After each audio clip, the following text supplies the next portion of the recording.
ಡೆಂಗಿಗೆ hotspot ಆಗಿದೆ dialysis ಕೇಂದ್ರ. ಸಂಜೆಯಾದ್ರೆ ಮದ್ಯಪ್ರಿಯರಿಗೂ ಕೂಡ ಅಚ್ಚುಮೆಚ್ಚಿನ ತಾಣ ಇದು.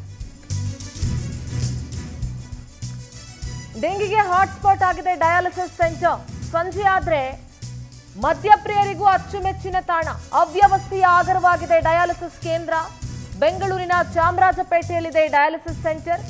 4 ವರ್ಷ ಕಳೆದ್ರೂ ಕೂಡ ಉದ್ಘಾಟನೆ ಭಾಗ್ಯನೇ ಸಿಕ್ಕಿಲ್ಲ. ಇದಕ್ಕೆ ಡಯಾಲಿಸಿಸ್ ಕೇಂದ್ರಕ್ಕೆ ಉದ್ಘಾಟನೆ ಭಾಗ್ಯ ಸಿಕ್ಕಿಲ್ಲ. ಡಯಾಲಿಸಿಸ್ ಕೇಂದ್ರದ ಅಕ್ಕಪಕ್ಕ ಕಸದ ರಾಶಿನೇ ತುಂಬಿಕೊಂಡಿದೆ. ಚಾಮರಾಜಪೇಟೆಯಲ್ಲಿರುವಂತಹ ಈ ಡಯಾಲಿಸಿಸ್ ಸೆಂಟರ್ ಡೆಂಗ್ಯೂ ಹಾಟ್ಸ್ಪಾಟ್ ಆಗಿರೋದು ಅಷ್ಟೇ ಅಲ್ಲ, ಸಂಜೆ ಆದ್ರೆ ಮದ್ಯಪ್ರಿಯರಿಗೂ ಕೂಡ ಅಚ್ಚುಮೆಚ್ಚಿನ ತಾಣ ಆಗಿದೆ. ದೃಶ್ಯಗಳಲ್ಲಿ ಗಮನಿಸ್ತಾ ಇರಬಹುದು ಎಷ್ಟು ಡ್ರಿಂಕ್ಸ್ ಬಾಟಲ್, ಮದ್ಯದ ಬಾಟಲ್ಗಳು ಎಷ್ಟು ಇದೆ ಅಂತ ಹೇಳಿ. ಇನ್ನು 4 ವರ್ಷ ಆಗಿದ್ರು ಇದಕ್ಕೆ ಉದ್ಘಾಟನೆಯ ಭಾಗ್ಯ ಸಿಕ್ಕಿಲ್ಲ. ಕಾರಣ ಏನು ಅಂತ ಗೊತ್ತಿಲ್ಲ.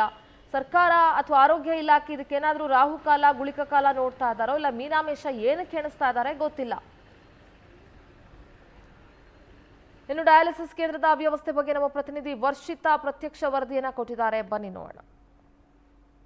ನಾನೀಗ ಬೆಂಗಳೂರಿನ ಚಾಮರಾಜಪೇಟೆಯಲ್ಲಿರುವಂತಹ ಕಸ್ತೂರಿಬಾ ನಗರದಲ್ಲಿದ್ದೀನಿ. ಯಾಕೆ ಇಲ್ಲಿದ್ದೀನಪ್ಪ ಅಂತಂದ್ರೆ ಇಲ್ಲೊಂದು ಡಯಾಲಿಸಿಸ್ ಕೇಂದ್ರವನ್ನ 4 ವರ್ಷದ ಹಿಂದೆ ಈ ಒಂದು ಕಟ್ಟಡವನ್ನ BBMP ತೆರೆದಿರುತ್ತೆ, ಅಂದ್ರೆ ಕಟ್ಟಿರುತ್ತೆ. ಆದ್ರೆ ಇದಕ್ಕೆ ಉದ್ಘಾಟನೆಯ ಭಾಗ್ಯ ಮಾತ್ರ ಇದುವರೆಗೂ ಸಿಕ್ಕಿಲ್ಲ. ರಾತ್ರಿ ಹೊತ್ತಾದ್ರೆ ಇಲ್ಲಿ ಪುಂಡರ ಹಾವಳಿ ಹೆಚ್ಚಾಗ್ತಾ ಇರುವಂತದ್ದು, ಜೊತೆಗೆ ಮದ್ಯಪಾನ ಮಾಡೋದಾಗಿರ್ಬೋದು ಅಥವಾ ಡ್ರಗ್ಸ್ ಗಳನ್ನ ತಗೊಳ್ಳೋದಾಗಿರ್ಬೋದು, ಏನೇನ್ ಕೆಲಸ ಮಾಡಬಾರ್ದು ಎಲ್ಲವನ್ನು ಕೂಡ ಇದೇ ಒಂದು ಇದರಲ್ಲಿ ಮಾಡ್ತಾರೆ, ಬಿಲ್ಡಿಂಗ್ ಅಲ್ಲಿ ಮಾಡ್ತಾ ಇರುವಂತದ್ದು ನೋಡ್ತಾ ಇರಬಹುದು. 4 ವರ್ಷ ಕಳೆದ್ರು, ಬಿಲ್ಡಿಂಗ್ ಅನ್ನ ಕಟ್ಟಿ 4 ವರ್ಷ ಕಳೆದ್ರು ಕೂಡ ಉದ್ಘಾಟನೆಯ ಭಾಗ್ಯ ಇನ್ನೂ ಈ ಒಂದು ಇದಕ್ಕೆ ಸಿಕ್ಕಿಲ್ಲ ಅನ್ನುವಂಥದ್ದು. ಯಾಕಂದ್ರೆ ಈ ಹಿಂದೆ ಸಾಕಷ್ಟು ಜನ ಇಲ್ಲಿ ಬಂದು ಹೋಗ್ತಾ ಇದ್ರು, ಜೊತೆಗೆ ಪುಂಡ ಕಾಕರ ಹಾವಳಿ ಕೂಡ ಹೆಚ್ಚಾಗಿದೆ. ಇನ್ನೊಂದ್ ಕಡೆ ದೃಶ್ಯಾವಳಿ ತೋರಿಸ್ತಾ ಹೋಗ್ತೀನಿ. ನೈಟ್ ಆದ್ರೆ ಸಾಕು ಇಲ್ಲಿ ಸಾಕಷ್ಟು ಜನ ಜಮಾಯಿಸ್ತಾರೆ. ಯಾಕಪ್ಪ ಅಂದ್ರೆ ಬೇರೆ ಬೇರೆ ಕಾರ್ಯಗಳಿಗೆ, ಅಂದ್ರೆ ಡ್ರಿಂಕ್ಸ್ ಮಾಡೋದಾಗಿರ್ಬೋದು, ಗಾಂಜಾ ಹೊಡೆಯೋದಾಗಿರ್ಬೋದು, ಇಲ್ಲಿ ಪುಂಡ ಕಾಕರ ಹಾವಳಿ ಜಾಸ್ತಿ ಆಗಿರುವಂತದ್ದು. ಸದ್ಯ ದೃಶ್ಯಾವಳಿಯಲ್ಲಿ ನೋಡ್ತಾ ಇರ್ಬೋದು ಬಿಯರ್ಗಳ ಬಾಟಲ್ಗಳನ್ನ ಹೇಗೆ ಸಾಲಾಗಿ ಜೋಡಿಸ್ತಾ ಇದ್ದಾರೆ ಅನ್ನುವಂಥದ್ದು. ಅಂದ್ರೆ ಮೂಟೆಗಟ್ಟಲೆ ಇದೇ ರೀತಿ ಬಿಯರ್ ಬಾಟಲ್ಗಳಾಗಿರ್ಬೋದು ಅಥವಾ ಬೇರೆ ಬೇರೆ ಮದ್ಯಪಾನಕ್ಕೆ ಸಂಬಂಧಪಟ್ಟಂತಹ ಐಟಮ್ಗಳು ಕೂಡ ಈ ಒಂದು ಬಿಲ್ಡಿಂಗ್ ಅಲ್ಲಿ ಸಿಕ್ಕಿರುವಂತದ್ದು. ಅಂದ್ರೆ BBMP ಏನ್ ಮಾಡ್ತಾ ಇದೆ ಅನ್ನುವಂಥದ್ದು. ಒಟ್ಟಾಗಿ 3 ರಿಂದ 4 ಫ್ಲೋರ್ ಇದೆ ಈ ಒಂದು ಬಿಲ್ಡಿಂಗ್. ಆದ್ರೂ ಕೂಡ ಅಂದ್ರೆ ಇಷ್ಟು ಚಂದದ ಒಂದು ಬಿಲ್ಡಿಂಗ್ ಅನ್ನ ಕಟ್ಟಿದ್ದಾರೆ.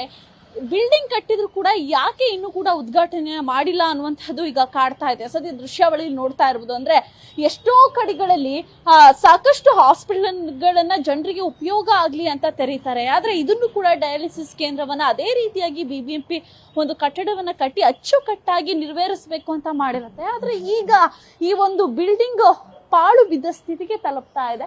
ಇನ್ನೊಂದು ಕಡೆಯಲ್ಲಿ ಮೇಲಿನ ದೃಶ್ಯಾವಳಿಯಲ್ಲೂ ಕೂಡ ಏನು ಪೊಲೀಸರು ಈಗ ಬಂದು ಈ ಒಂದು ಇದನ್ನ ಕ್ಲೀನ್ ಮಾಡಿಸ್ತಾ ಇರುವಂತದ್ದು. ಅಂದ್ರೆ ಬಾಟಲ್ಗಳನ್ನ ತೆಗೆಸೋದಾಗಿರ್ಬೋದು ಅಥವಾ ಇನ್ನುಳಿದಂತೆ ಸ್ವಚ್ಛತೆಯನ್ನ ಮಾಡೋದಾಗಿರ್ಬೋದು. ಯಾಕಂದ್ರೆ ಪವರ್ TV ಸ್ಥಳಕ್ಕೆ ಹಾಜರಾದಾಗ ಸಾಕಷ್ಟು ಬಾಟಲ್ಗಳನ್ನ ಕೂಡ ನೋಡಿ ನಾವು ಇದು ಮಾಡಿದ್ವಿ. ಹಾಗಾಗಿ ಪೊಲೀಸರು ಕೂಡ ಈ ಒಂದು ಬಾಟಲ್ಗಳನ್ನ ತೆರವುಗೊಳಿಸ್ತಾ ಇದ್ದಾರೆ. ಸದ್ಯ ಬಿಲ್ಡಿಂಗ್ ನ ದೃಶ್ಯಾವಳಿ ನೋಡ್ತಾ ಇರ್ಬೋದು. ಒಟ್ಟು 4 ಫ್ಲೋರ್ ದೊಡ್ಡ ಬೃಹತ್ತಾದ ಕಟ್ಟಡ. ಆದ್ರೂ ಕೂಡ ಈ ರೀತಿ ಇದೆ ಅಂದ್ರೆ ರಾತ್ರಿ ಹೊತ್ತಲ್ಲಿ ಗಾಂಜಾ ಹೊಡೆಯೋರಾಗಿರ್ಬೋದು ಅಥವಾ ಸಾಮಾನ್ಯವಾಗಿ ಇಲ್ಲಿ ಪುಂಡ ಕಾಕರ ಆಗಿರ್ಬೋದು, ಎಲ್ಲರೂ ಕೂಡ ಬಂದು ಈ ರೀತಿ ಮಾಡ್ತಾ ಇರುವಂತದ್ದು. ನಾನು ಮುಂದಿನ ದೃಶ್ಯಾವಳಿಯನ್ನ ತೋರಿಸೋ ಪ್ರಯತ್ನವನ್ನ ಮಾಡ್ತೀನಿ. ನೋಡ್ತಾ ಇರ್ಬೋದು ಮೇಲಿನ ಫ್ಲೋರ್ ಅಲ್ಲೂ ಕೂಡ ಇದೇ ರೀತಿಯಾಗಿ ಅಂದ್ರೆ ಗಾಂಜಾವನ್ನ ಹೊಡೆಯೋದಾಗಿರ್ಬೋದು ಅಥವಾ ಮದ್ಯಪಾನವನ್ನ ಸೇವಿಸಿ ಬಾಟಲ್ಗಳನ್ನ ಅಲ್ಲೇ ಎಸೆಯೋದಾಗಿರ್ಬೋದು. ರಾತ್ರಿ ಹೊತ್ತಾದ್ರೆ ಸಾಕು ಇಲ್ಲಿ ಸಾಕಷ್ಟು ಜನ ಜಮಾಯಿಸ್ತಾರೆ. ಇನ್ನೊಂದು ಕಡೆಯಲ್ಲಿ ಪೊಲೀಸರು ಕೂಡ ಈಗ ಎಲ್ಲವನ್ನ ಕೂಡ ಸ್ವಚ್ಛತೆಯನ್ನ ಗೊಳಿಸ್ತಾ ಇರುವಂತಹ. ಯಾಕಂದ್ರೆ ಇಲ್ಲಿ ಸಾಕಷ್ಟು ಇದಿರೋ ಗಲೀಜಿತ್ತು. ಸಾಕಷ್ಟು ಜನ ಸಾರ್ವಜನಿಕರು ಕೂಡ ಈಗಾಗಲೇ ಆಕ್ರೋಶವನ್ನ ವ್ಯಕ್ತಪಡಿಸ್ತಾ ಇದ್ದಾರೆ. ಅಂದ್ರೆ ಇದೇ ರೀತಿ ಆದ್ರೆ ನಮ್ ಚಾಮರಾಜಪೇಟೆ ಮಂದಿ ಎಲ್ಲಿಗೆ ಹೋಗ್ಬೇಕು ಅನ್ನುವಂಥದ್ದನ್ನ ನೋಡ್ತಾ ಇರ್ಬೋದು. ಇದಿಷ್ಟು ಇಲ್ಲಿಯ ದೃಶ್ಯಾವಳಿ. ಒಂದು ಕಡೆಯಲ್ಲಿ ಕೆಳಗಿನ ದೃಶ್ಯಾವಳಿ ನೋಡಿದ್ವಿ ಅಂದ್ರೆ ಮದ್ಯಪಾನ ಮಾಡಿ ಬಾಟಲ್ಗಳನ್ನ ಎಸೆಯೋದಾಗಿರ್ಬೋದು ಅಥವಾ ಬೇರೆ ಬೇರೆ ರೀತಿಯಾದ ಕಾರ್ಯಗಳನ್ನ ಮಾಡೋದಾಗಿರ್ಬೋದು. ಟೋಟಲ್ ಆಗಿ 4 ವರ್ಷ ಕಳೀತಾ ಬಂತು ಈ ಒಂದು ಡಯಾಲಿಸಿಸ್ ಕೇಂದ್ರವನ್ನ ಓಪನ್ ಮಾಡಿ. ಆದ್ರೆ ಉದ್ಘಾಟನೆಯ ಭಾಗ್ಯ ಮಾತ್ರ ಸಿಕ್ಕಿಲ್ಲ. BBMP ಅಧಿಕಾರಿಗಳು ಏನ್ ಮಾಡ್ತಿದ್ದಾರೆ ಅನ್ನೋಂಥದ್ದನ್ನ ಕಾದ್ ನೋಡ್ಬೇಕಾಗತ್ತೆ. ಆದಷ್ಟು ಬೇಗ BBMP ಅಧಿಕಾರಿಗಳಾಗಿರ್ಬೋದು ಅಥವಾ ಸರ್ಕಾರ ಆಗಿರ್ಬೋದು ಇದ್ರ ಬಗ್ಗೆ ಗಮನ ಹರಿಸಲಿ ಅನ್ನೋದೇ ಪವರ್ TV ಆಶಯ. ಕ್ಯಾಮರಾ ಪರ್ಸನ್ ಶರತ್ ಜೊತೆ Varshitha Thakeri, power TV Bengaluru. We'll be right back.